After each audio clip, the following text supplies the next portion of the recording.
You see, God is like the sun. You cannot look at it, but without it you can't look at anything else.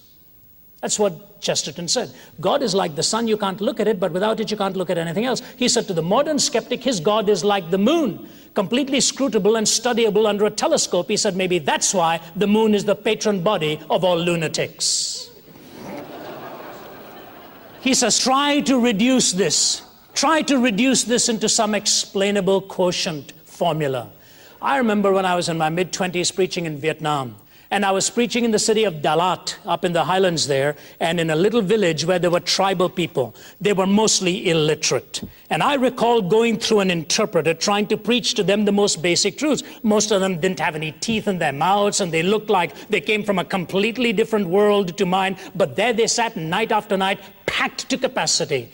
And I was talking about creation one day, and I gave them this simple little illustration. I'm sure you're familiar with it.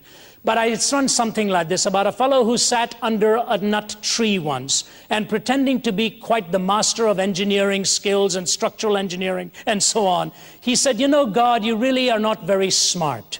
When I think of the way you've made this world, a huge tree holding little nuts and a small plant holding huge watermelons, it just doesn't add up. A big tree, small nuts, small plant, huge watermelon. And as he waxed eloquent against God's inability to do things reasonably, suddenly a little nut fell and hit him on his head, and he said, thank God that wasn't a watermelon.